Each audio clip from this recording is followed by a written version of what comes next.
बिक्री कम हो जाती है और मुनाफा घट जाता है। छोटे व्यापारी ज्यादा महंगे आभूषण नहीं बेच पाते, जिससे उनकी आय पर भी असर होता है। एक रिपोर्ट आपको दिखाएंगे। सोने की कीमत अब तक के सबसे ऊंचे स्तर पर पहुंच गई है। इस सप्ताह 99.9% शुद्ध या 24 कैरेट सोने की कीमत 98,500 रुपए प्रति 10 ग्राम, जबकि 99.5% शुद्ध या 22 कैरेट सोने की कीमत करीब 90,000 रुपए प्रति 10 ग्राम हो गई है।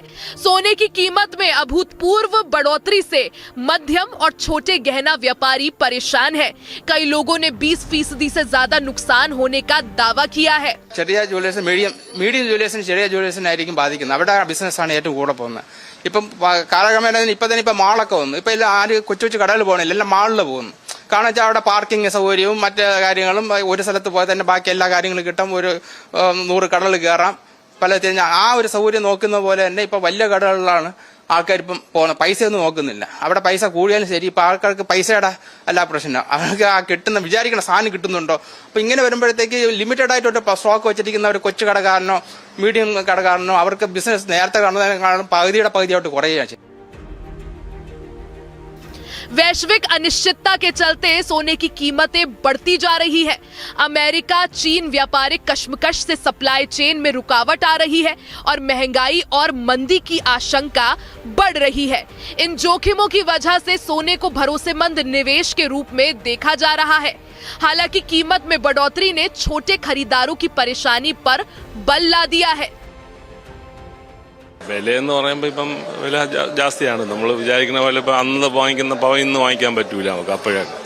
അതുകൊണ്ട് മാക്സിമം നമുക്ക് കുറച്ച് ഇടണമെന്നുള്ളതാണ്. അത്രയും അന്നത്തെ റേറ്റിലായിരുന്നെങ്കിൽ കുറച്ചും കൂടെ മാറ്റി ഇടാൻ പറ്റുമായിരുന്നു. ഇപ്പം അതും പോവില്ല. അതിന് പോലെ അവർക്ക് മക്കൾക്ക് പിള്ളേർക്ക് പൈസ എന്തെങ്കിലും കൊടുത്താൽ അക്കൗണ്ടിൽ ഇട്ട് അവർക്ക് വില കൂടുന്നുണ്ട്. ഇപ്പം അങ്ങനെയാണ് ഉദ്ദേശിക്കുന്നത്. ഇവിടെ ഞങ്ങളൊരു 2 ആഴ്ചയായിട്ട് വാങ്ങാൻ വേണ്ടി വെയിറ്റ് ചെയ്യാണ്. കുറയും നോക്കിയിരുന്നിട്ട് ഒരു അനക്കവും ഇല്ല.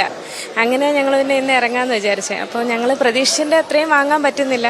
കുറച്ചൊക്കെ അഡ്ജസ്റ്റ് ചെയ്തൊക്കെ.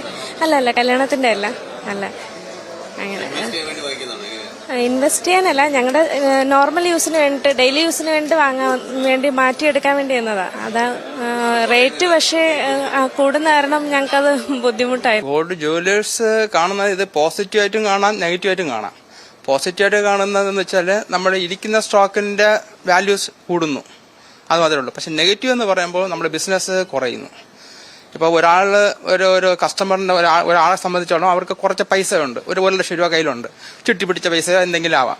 അപ്പോൾ അതിനെ വെച്ച് കുറച്ച് ഗോൾഡ് വാങ്ങിക്കാം എന്നുള്ളതായിരിക്കും അവരുടെ താല്പര്യം. അപ്പോൾ അത് നേരത്തെ ആണെങ്കിൽ 1 ലക്ഷം രൂപയ്ക്ക് നമുക്ക് 2 പവൻ വാങ്ങിക്കുമെങ്കിൽ നമുക്കിപ്പോൾ 1.5 പവനെ വാങ്ങിക്കാൻ പറ്റുന്നുള്ളൂ. അപ്പോൾ ആ കസ്റ്റമറിന്റെ പർച്ചേസിങ് പവർ കുറയുക. അപ്പോൾ വില കൂടുന്നതുകൊണ്ട് നമുക്ക് ഉള്ള കച്ചവടം കുറയുകയാണ്. छोटे और पारंपरिक स्वर्णकारों की हालत और खराब है। अयप्पन जैसे कई गहने बनाने वाले पहले से बड़े आभूषण स्टोरों की बढ़ती संख्या की मार झेल रहे थे।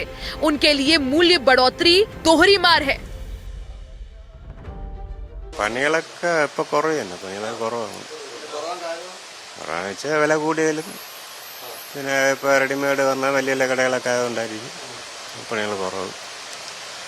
ഇപ്പോൾ നമ്മളെ ആൾക്കാർ പണിയൊക്കെ അത് തീരെ കുറവാണ്. ഇപ്പോൾ ഒരുപാട് വേറെ പണിക്കാണ് പോണത്.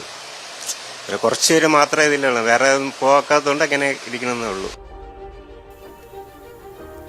सोने के व्यापारियों का मानना है कि कीमतें अभी और बढ़ेंगी, लिहाजा ये समय सोने में निवेश करने का अच्छा मौका है। लेकिन छोटे और मध्यम वर्ग के लिए खरीदारी कितनी मुमकिन है, ये ऐसा सवाल है जिसका जवाब मिलना लगभग नामुमकिन है।